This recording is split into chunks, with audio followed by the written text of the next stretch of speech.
Meat is a touchy subject. A lot of folks in the world feel that the consumption of meat is a huge detriment to the environment. There is a large methane problem that comes from raising cattle. But there's also many different forms of meat production. A properly raised piece of beef, raised in a humane, sustainable, ecological way, is not only good for the animals, but it's good for the environment. This is Feast or Famine, Episode 2, Meat.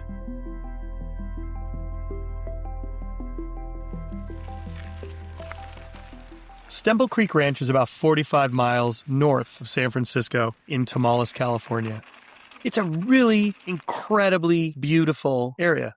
Green pastures, the smell of that crisp sea air blowing in on the fog. If you're a cyclist, you just can't beat it. But if you're a cow, this is where you want to be. This is the home to some of the most beautiful grass-fed beef in Northern California. Wow. Yeah, the creek goes down. This is Lauren Poncia, fourth-generation cow whisperer and rancher. So this is great-grandpa, grandpa, dad, and me. A Cal Poly grad in dairy science and ag, his entire goal was to research and find the best grass-fed finished beef that he could produce. We really are grass farmers or photosynthesis farmers, and in order for us to photosynthesize a lot and pump carbon into the soil, we have to have grass. 15, 20 years ago, when I really started going all in on this, we grew a lot of grass, but it was just a lot of tall green grass. And now we try and grow more nutrient dense, more delicious. You don't even have to eat as much of it to get the same benefit. And that's kind of like our style now. And that's what we've been doing for years. And we're starting to see the difference in the quality of the meat, obviously, the health of the animals, and the diversity, the carbon that's stored in the soil. Concept of you are what you eat has been a conversation that we've talked about forever. And I think that's what's really special is when you have animals that are raised on beautiful grass, it just creates a beautiful product. These animals are getting multi-different species of grasses, multi-flavors, which is creating this unique terroir in each animal. So like this is clover, ryegrass, this is chicory. Like a chicory salad. It's delicious. You have like a bouquet. When a cow eats this, they have all kinds of phytonutrients from these different plants that have different root levels that have different nutritional values, basically. And they're all photosynthesizing, pulling CO2 from the atmosphere, pumping it into the soil in the form of liquid carbon. Some of it gets eaten up by the microbes, bacteria. Some of it gets oxidized back in the atmosphere. Some of it goes through the cow, some of it stays there as stable carbon.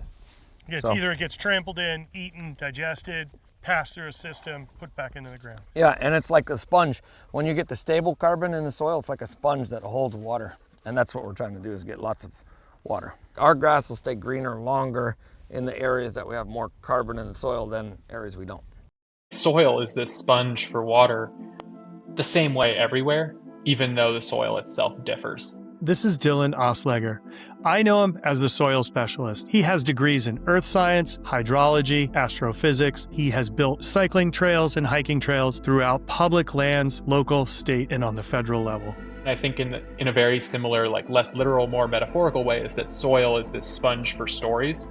Like we all use soil in some capacity and we kind of imbue ourselves in it. You know, the same soil we're riding mountain bikes on or riding gravel bikes on is really not that different than the soil that they had gold mining on, or that, you know, up here that the Washoe or the Paiute were on. How do we save this soil to be able to take care of generations after us?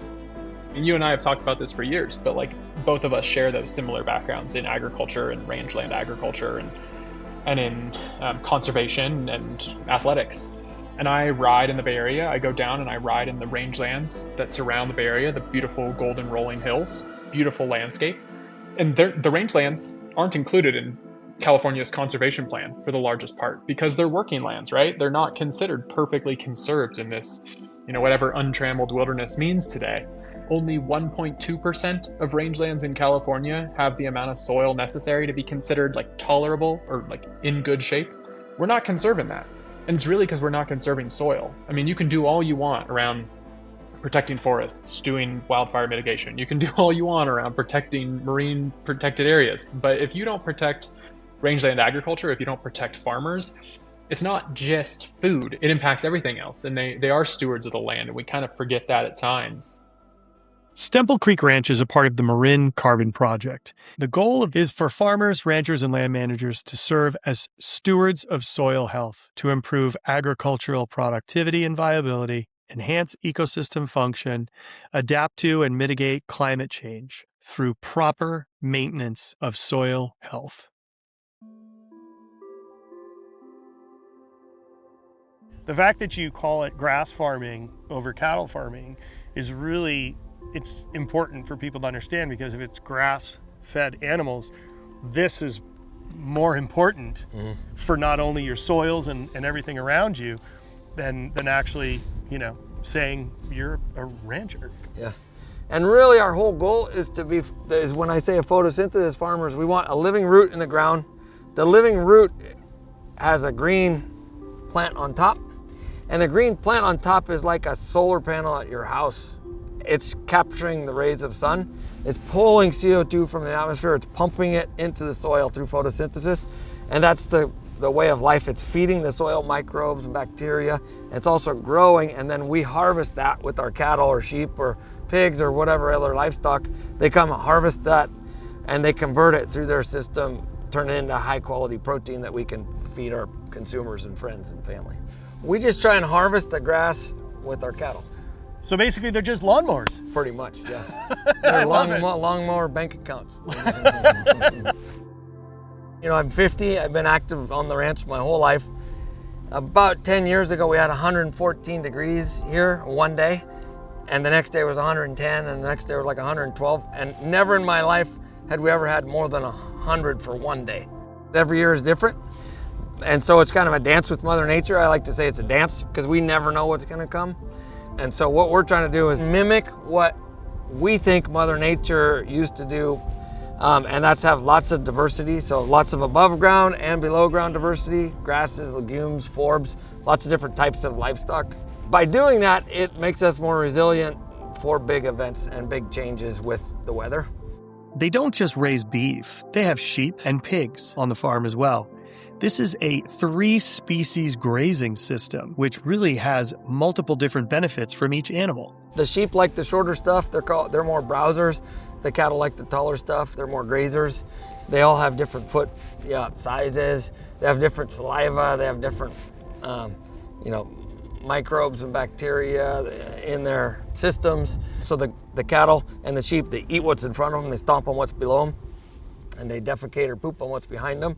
And then that regenerates the soil, and we're always having a living root in the ground. So if we follow the 5 or 6 principles of soil health that are old, but a lot of people don't follow them anymore, but they've been around for centuries, is like you want diversity, you want soil cover, so you never want to overgraze. You always have to have solar panels.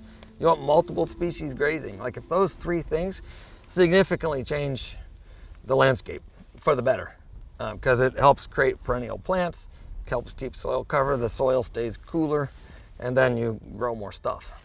It's really exciting to talk to somebody who is doing it the right way, who is looking at it from a holistic and long-term solution.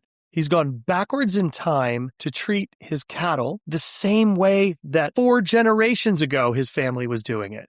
He is really building an incredible base for these animals to thrive and grow and build natural flavor with just everyday grazing.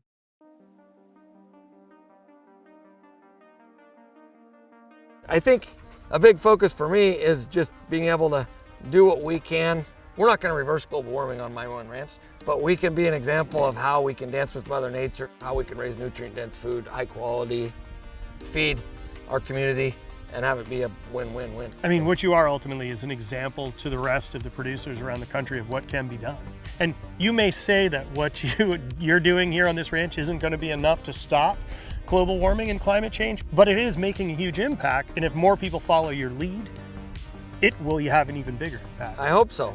Once you imagine what it could be, it's hard to unimagine it and change course. So, I have a dream of what I want the habitat to be like, and what I want the climate to be like, and what I want my future family to be like here.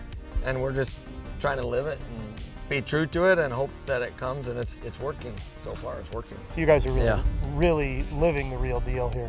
We're trying. For me, that's what's... We're not perfect, but we're trying. Having transparency in your meat purchases really makes a difference. Go to your local farmers markets, meet your ranchers, have a conversation. If you can care for the land, that means you're caring for your animals. I'd like to give a shout out to Protect Our Winters and Athletic Brewing for all their support and commitment to this project. Make sure you subscribe and like, share with your friends, and look for the next upcoming film. Buy local, buy smart. Thank you.